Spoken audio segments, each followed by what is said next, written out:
Good evening, ladies and gentlemen. We are going to call the November 15th meeting of the Common Council to order. I will ask the clerk to call the roll.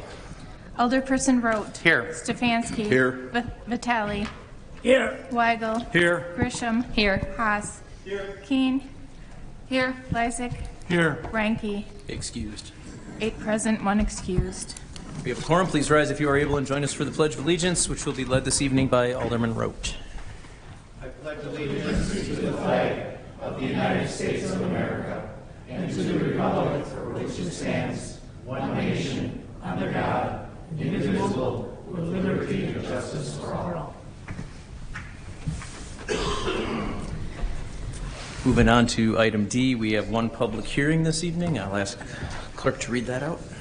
Ordinance to amend Section 1901, the official West Allis zoning map for certain properties in alignment with the 2040 comprehensive plan. Thank you. Mr. Scher, when you're ready. Thank you, Mayor. Members of the council, good evening.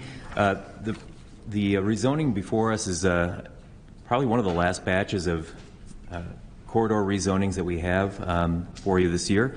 In this case, we're looking at a portion of Greenfield Avenue corridor, 22 properties that are being changed. This is an example here, the image, basically showing that along the Greenfield Avenue corridor, which runs east and west here, you have C2 zoning primarily. However, from the center line, the zoning line was established years ago, roughly about 150 feet from that center line, and it's cut properties in half with the zoning district line. So as you can see in property number 7 and 8 here and 10 and 11, 12, many of these properties are split zoned where the frontage is commercial C2 and then the rear portion of that same commercial lot in this case is zoned RA2. So what we're doing here is just basically correcting the zoning map to correct these properties in this case, number 7 would go to a commercial zoning, number 8 would go to a residential zoning, for example. So this has all gone before the Planning Commission. We've had a public information meeting. We haven't had any concerns on this round of Greenfield Avenue corridor plannings, and we are recommending approval.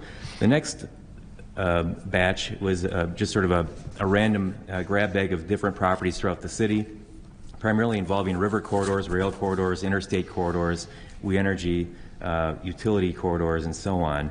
And this is a good example here behind the Riverbend Shopping Center at 76th and Oklahoma.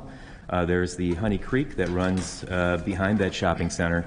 You can see that the creek itself, the corridor itself is partially zoned commercial C3, and the other portion is zoned residential, which is sort of picking up from this neighborhood to the north.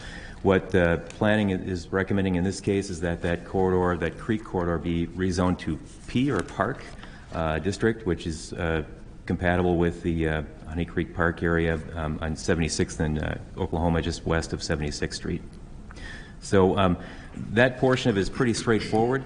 Those corrections, we have had also just one correction I want to call out here, and then one objection. I'll get into those next. The correction is for properties in Nain Lutheran Church at 57th and Mitchell Street.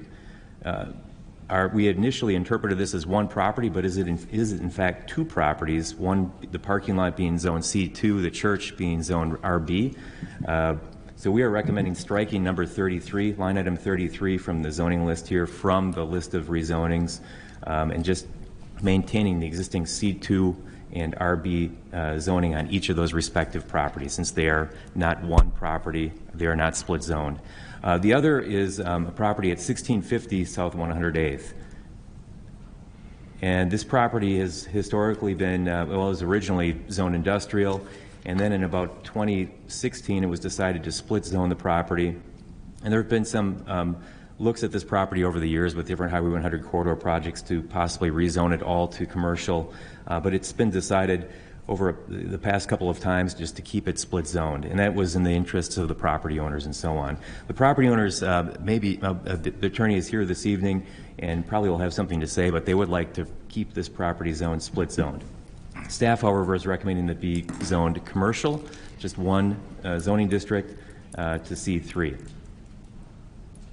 And the purpose of that is basically that with our latest update of our zoning ordinance in May, We did create a commercial light industrial flex zoning use, conditional use, which does allow what you see here with the showroom on the front and offices, as well as the distribution warehouse behind.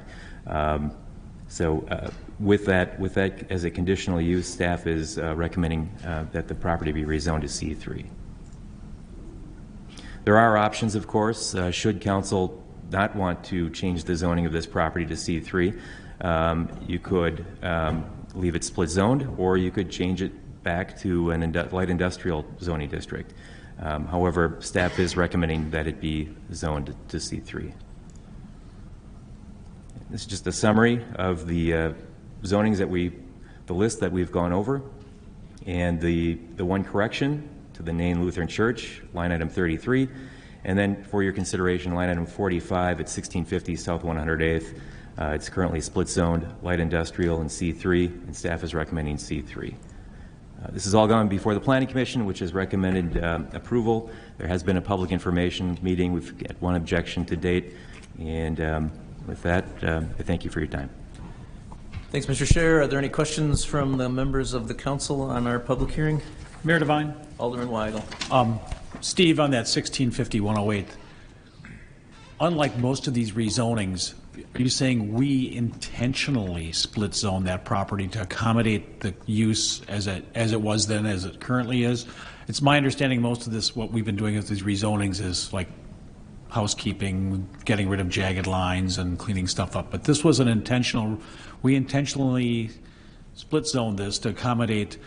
And remind me, is the business the property owner, or is the business a tenant? The business is a tenant. So what you have on the front, the way the form of the building is, you have roughly about 20% or so of the building is showroom, office, and some sales, and then the other balance of the property, 80%, is warehouse, distribution, shop. But you're saying our new flex industrial use as a conditional use will allow the current use to continue in its current form and not be non-conforming? It would allow as a conditional use. There are, the condition is that 30% of the building would need to be office, retail, accessible to the public.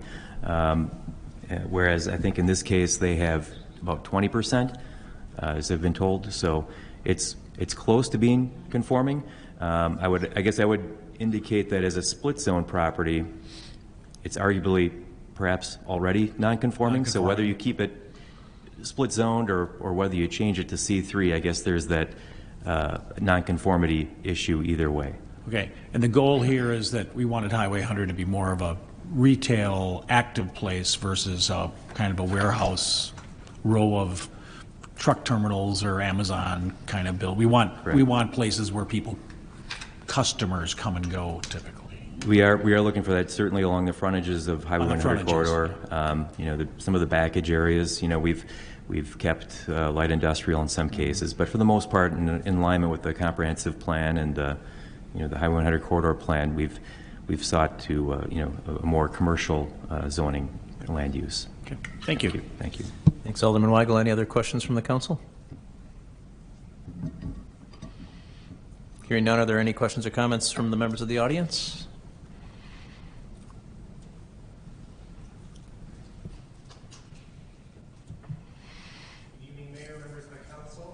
Can you hit your green button there, the little man on it? The little man. There I we see go. it green now. Or a little person, I guess. I can't tell. I see it, and you can hear me. I'm Attorney Brian Randall, representing Cardinal Capital Management, which is proudly located here in the city of West Allis, 901 South 70th Street. And Cardinal is also the property owner of parcel number 15 on Steve's list in the Greenfield Avenue corridor rezoning. It's the old St. Aloysius Church and School property. That property owner is actually CCM Aloysius LLC is my client in that regard. We are here in support of the rezoning, we being Chris Geiger, who's one of the vice presidents with Cardinal, present this evening. We've spent a lot of time here at City Hall working on what's the future of the St. Aloysius site. As I mentioned, and as you all probably know, as a former church and school, we've tried, since we purchased the property about a year ago, to carefully and sensitively proactively take care of decommissioning a lot of religious artifacts, a lot of things that probably should have new homes and should not find their way even on eBay or to a dumpster or anything like that. So it's taken time to do that, as well as to find new homes for library books and things that could be reused in the school building. And now we have just completed our internal assessment of lead abatement and asbestos, because the way they constructed things years ago used some materials that aren't very friendly in the demolition process and into the environment. So we've assessed all that, going to be addressing how we do that as far as remediation and abatement for what's yet to come. I don't have any announcements. I can't really do that as part of a topical thing with the public hearing anyway, but we will be working with city staff, appreciated their help to date, and with the district alderpersons as far as what the future and the new vision will be. But as it relates to tonight's rezoning, we appreciate staff's efforts. We hope that the council does approve it, because I'm familiar with those jagged edges or split zone parcels, and in this case, we very much support the new zoning. So thank you very much. Thank you.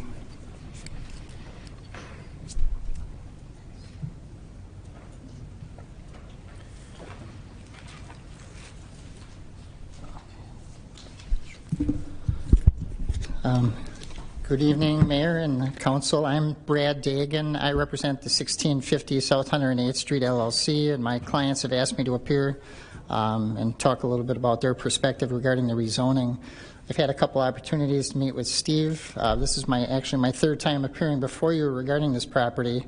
I first came before you in 2016, as Steve mentioned, to push for the split zoning at the time my clients were acquiring the property. The split zoning was requested as a means of them being able to invest into this property, taking the old Lackey and Joy's warehouse, the old black building, and blowing out the front of it and doing that storefront that you saw in the picture that Steve had up before. The front is, it's been quite successful. Able Plumbing has been in there for this whole period of time. They have the entire building. They rent the entire building from my clients. One of the critical things that we pursued at that time was getting that split zoning, C3 in the front 1/3 of the building, and M1, which is now I1 zoning for the back 2/3 of the building, because this is a central distribution hub for Able, along with their showpiece showroom, basically. And 5 years ago, I think we promised, and I think it's true to this day, that this would shine out as a gem of redevelopment in this area. And one of the things that's consistent with both the Highway 100 study and the 2040 plan is the front showroom is really nice. It's spectacular. I've been in there a few times. It is accessed by the public, which is one of the main goals of the 2040 plan, is to create more commercial uses along Highway 100 corridor, and I think we comply with that. One of the problems we had is that this building basically takes up the whole block, so it's kind of a very unique property, and we came before you before because my clients basically figured out that they had to stick about $1 million into the building after buying it to make it suitable for a tenant such as Able, or somebody who could come in there and basically allow this to be a good investment. It has worked out. They ended up having to put about $200,000 into a loading dock way in the back of the property, and the rest of the money took off the whole front of the building and completely rebuilt it. So at that time, we did ask for that zoning change, and the city was gracious enough to grant that, and I think it's proven to be a good investment. It's created jobs, it's created traffic, it looks nice, and it definitely complies with the 2040 long-range plan as well as the Highway 100 study. One of the problems I have is that we were here back in October of last year. Again, a rezoning effort was undertaken, and again, I kind of made the same arguments that, hey, we stuck a lot of money into this building based upon the fact that it needed to be rezoned. And I think the critical thing here is that split zoning is allowed in the ordinances, but this property in particular is so unique that it's kind of the sort of the unusual piece of property that doesn't fit the norm for, I think, what Steve and the planning folks are trying to accomplish. Instead, I think this property does meet that, but because of the size of this building, the split zoning was necessary back then, and I respectfully submit it's necessary now, and it is permitted under the code.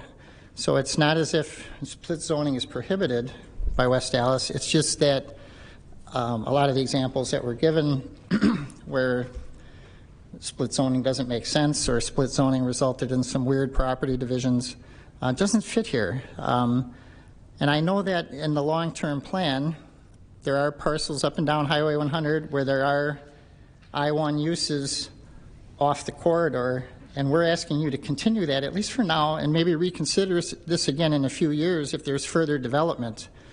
One of the things that I pointed out, or sort of observed in my analysis, and I talked with Steve about it, is that this is off of the Greenfield Highway 100 intersection, where this is a property where the industrial or I-1 zoning behind it may take a lot longer than 2040 for that to come into fruition as being sort of a commercial hub of retail and destination locations. So I'm here to suggest and request is that you pull this property out of the rezoning for now, and let's consider it again in a few years, preferably 5 years. I don't mind coming back here, but I think my clients and I are suggesting that as it sits now, this property does meet the long-range plan of the City of West Allis, and we're asking you to recognize that, recognize the investment that's been made, recognize the fact that 6 years ago we came before you and said we're going to do this, and that's exactly what my clients did. They fixed up this property, major renovations, made it a destination for retail, and also created jobs and employment. So I know that the new C3 has that commercial light industrial flex district. The problem with that is, and I ran through this with Steve, is that there's a 30% rule that has to be accessible to the public. Now, under this current use that we have, we were, as Steve mentioned, about 20% accessible to the public, which is why I'm here today to ask you to carve this out as an exception from rezoning, at least at this time, and give us a chance to maybe have some further discussions with the city and maybe embellish upon that new designation. And I know that there were some other measures taken which do help with the use of the property relative to parking and so on. But I think that that 30% accessible to the public rule is the one that has basically brought me here today to ask you to continue the zoning as split C3 and now I-1 zoning for the back 2/3 of the property. I think given the fact that my clients have been good citizens here and done a great job of renovating this property and maintained its appearance over this stretch of time, I think gives you the impetus, at least I hope, to kind of maintain the current zoning until we could maybe revisit some of these designations, such as the commercial light industrial flex district, which does have that 30% rule in it, but also examine in more detail excuse me, potential other uses that might apply, such as advanced manufacturing or light industrial, which would be permitted conditional uses under the C3 zoning. But at this time, what we're looking at is, frankly, we're hoping that Able renews their lease, and eventually that we'd be able to continue with tenants of the size of Able in this property. In order to promote that to them, the zoning has to be conducive to its current use, which is the split zoning of C3 and I-1. For those rambling reasons, and based upon the reasons I've presented before, we're going to ask you to remove it from consideration for today, but maybe allow us some further time to talk about it with the planning folks and come up with a solution that might be best, not just for my clients, but also for the city. So I appreciate your time and consideration. Thank you. Thank you. Is there anybody else that wishes to comment or question public hearing number 1 this evening? Mayor Devine, if I could. Yep. I'd hope that the attorney could speak at our Safety and Development Committee meeting during recess for a deep dive on this, or I just have some questions, and now is not the place for it. So, Sure. Yeah, I don't have any problem with that. thank you. Any other comments or questions on public hearing number 1? Seeing none, we will close public hearing number 1. And we will move on to item E, which is citizen participation. This is where the council may receive information from the public during this 30-minute period. Each speaker must announce their name and address, and we ask that you limit your comments to one statement of no more than 5 minutes. Is there anybody that wishes to address the council under citizen participation this evening?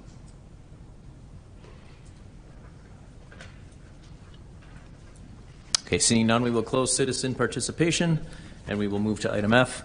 Our standing committees will be meeting during recess. The room numbers are listed on the bottom of page 1 of your agenda.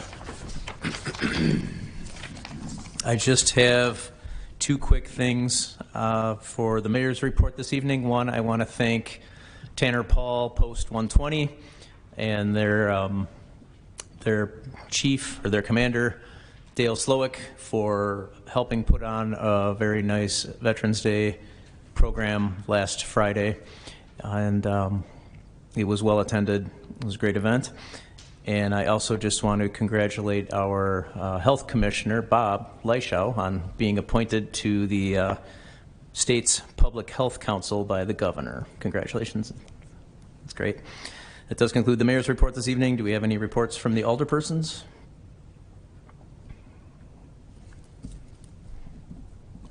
Mayor Devine, Alderman Lysick. I move for approval of the Common Council minutes of November 1st, 2022. Second. There's a motion and a second. Are there any changes or corrections to the minutes? All in favor? Aye. Opposed? Ayes have it. Motion carries. Minutes are approved. We'll move to item J, which has no standing committee report, so we will go to item K, which is the consent agenda. Mayor Devine, Alderman Lysick. unless there's an objection from any member of the council to have these items acted on separately, I would move that the consent agenda be approved as submitted. Okay, we have a motion and a second. Any discussion? If there's no discussion, I will ask the clerk to call the roll. Alderperson Rote. Aye. Stefanski. Aye. Vitale. Aye. Weigel. Aye. Grisham. Aye. Haas. Aye. Keen. Aye. Lysick. Aye. 8 in favor, 1 excused. Motion carries. Mayor Devine, Alderman Lysick. I move that we stand in recess until conclusion of the committee meetings. Second. A motion and a second. All in favor? Aye. Any opposed? We are in recess.